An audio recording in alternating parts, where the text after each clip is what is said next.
ચોમાસાની ઋતુ કોને નથી ગમતી? ખાસ કરીને જ્યારે ઘરમાં ગરમા ગરમ ભજીયા બની રહ્યા હોય. આજે સુનેનાનો નાનો ભાઈ સોહન, જે સુનેનાથી 2 વર્ષ નાનો છે, પિતાજી અને મા ઘરે જ હતા. પિતાજી તેમના મનપસંદ બટાકા ડુંગળીના ભજીયા બનાવી રહ્યા હતા. સુનેનાના મોંમાં તો પાણી આવી રહ્યું હતું. એટલામાં સોહન દીદી દીદી બૂમ પાડતો આવ્યો અને સુનેનાને ખેંચીને બારી પાસે લઈ ગયો. દીદી જુઓ, આકાશમાં વીજળી થઈ રહી છે. લાગી રહ્યું છે ધોધમાર વરસાદ પડવાનો છે. એટલામાં જ ઘરની લાઈટ જતી રહી. અરે ભાઈ, કોઈ જરા ટોર્ચ લઈને રસોડામાં આવો અને મારી મદદ કરો. પિતાજીનો અવાજ સાંભળીને સોહન અને સુનેના ધ્યાન રાખીને રસોડા તરફ ગયા. માં ટોર્ચ લાવી, પરંતુ ટોર્ચ ચાલુ ના થઈ. માં, જરા મને બતાવો. સુનેનાએ બહાર પ્રકાશમાં જઈને ટોર્ચને સારી રીતે જોઈ. આનો બલ્બ તો એકદમ સારો દેખાઈ રહ્યો છે. ટોર્ચ ખોલીને જોઉં છું.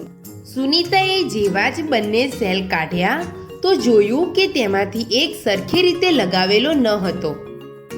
અરે, આ સેલ તો ઉલટો લગાવેલો છે. હવે સાચી રીતે લગાવીને જોઈએ. સોહન આ બધું ખૂબ જ ધ્યાનથી જોઈ રહ્યો હતો. જ્યારે સુનેનાએ સેલ સાચી રીતે લગાવ્યા, ટોર્ચ ચાલુ થઈ ગઈ. અરે હા બેટા, તે તો આને ચાલુ કરી દીધી. હા પિતાજી, આના સેલ ખોટી રીતે લાગેલા હતા. મેં તેને સાચી રીતે લગાવી દીધા. અમે કાલે જ વર્ગમાં આની પ્રવૃત્તિ કરી હતી. સારું, ચાલો હવે તમે અંદર બેસો. હું બધા માટે ગરમા ગરમ ભજીયા લઈને આવું છું. દીદી, મને પણ જણાવો ને કે તમે ટોર્ચ કેવી રીતે ચાલુ કરી? સોહન, ટોર્ચ એક એવું યંત્ર છે જેને વિદ્યુત કોષની મદદથી ચાલુ કરવામાં આવે છે. જરા આ ટોર્ચને ધ્યાનથી જો. આમાં શું છે? આમાં એક ખૂબ જ નાનો બલ્બ લાગેલો છે. તે રૂમમાં લગાવેલા મોટા બલ્બ જેવો છે, પરંતુ મોટો બલ્બ તો વિદ્યુતથી ચાલે છે. સાચું કહ્યું સોહન.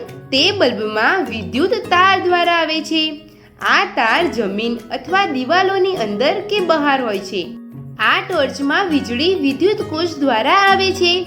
આના અંદર જે વિદ્યુત કોષ છે, જે વીજળીનું ઉત્પાદન કરે છે. અમે કાલે શાળામાં આના વિશે વધારે જાણીશું. પછી હું ઘરે આવીને તને બધું જણાવીશ. ચોક્કસ દીદી. હા હા, ચોક્કસ. એટલામાં પિતાજી ગરમા ગરમ ભજીયા લઈને આવે છે અને બધા ખૂબ જ મજાથી ભજીયા ખાય છે.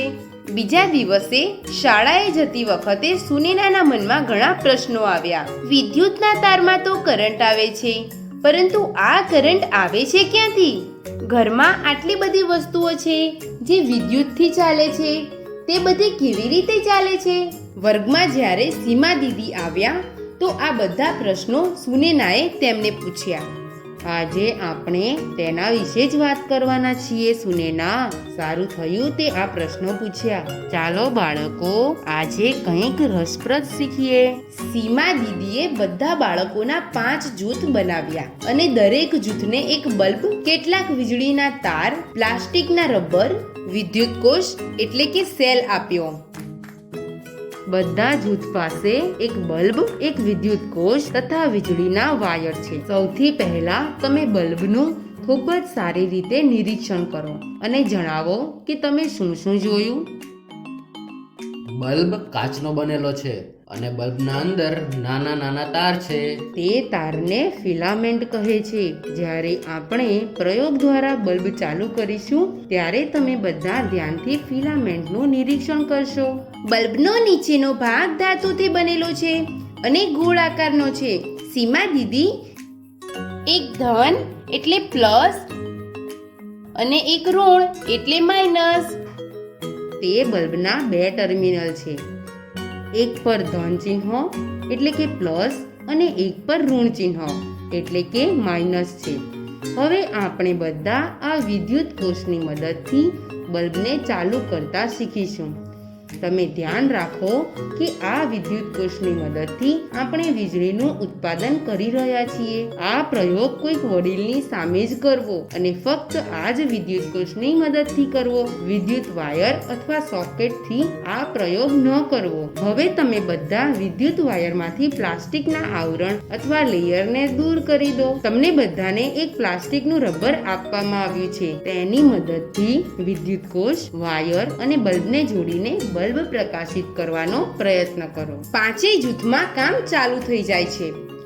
સુનેનાના જૂથમાં સુનેના, મોહન, મીના અને પ્રદીપ છે. સુનેના ઝડપથી પ્લાસ્ટિકના આવરણને દૂર કરી દે છે. મોહન કોષ પર પ્લાસ્ટિકનું રબર ચડાવી દે છે અને વાયરના બીજા છેડાઓને બલ્બના જુદા જુદા ભાગમાં જોડવાનું શરૂ કરી દે છે. બીજા જૂથોમાં પણ એ જ પ્રક્રિયા ચાલી રહી હોય છે. આ બંને છેડાઓને જોડીને હું બલ્બના નીચેના ભાગમાં લગાવીને જોઉં છું. આવું કરવાથી બલ્બ પ્રકાશિત નથી થતો. આ જુઓ, જે રીતે પ્લસ અને માઇનસના નિશાન વિદ્યુત કોષ પર છે તેવી જ રીતે બલ્બમાં પણ છે. આપણે વિદ્યુત કોષના ધન ચિહ્ન એટલે કે પ્લસને બલ્બના ધન ચિહ્ન એટલે કે પ્લસ સાથે અને વિદ્યુત કોષના ઋણ ચિહ્ન માઇનસને બલ્બના ઋણ ચિહ્ન માઇનસ સાથે જોડીને જોઈએ છીએ. આવું કરવાથી બલ્બ પ્રકાશિત થઈ જાય છે. સીમા દીદી, આ બલ્બ પ્રકાશિત થઈ ગયો. અરે વાહ! હવે ઉલટો જોડીને જુઓ. શું આપણે તેને ઉલટો કરી શકીએ છીએ? આપણે વિદ્યુત કોષના ધન ચિહ્ન એટલે પ્લસને બલ્બના ઋણ ચિહ્ન એટલે માઇનસ સાથે અને વિદ્યુત કોષના ઋણ ચિહ્ન એટલે માઇનસને બલ્બના ધન ચિહ્ન એટલે કે પ્લસ સાથે જોડી જોઈએ છીએ. આવું કરવાથી પણ બલ્બ પ્રકાશિત થઈ જાય છે.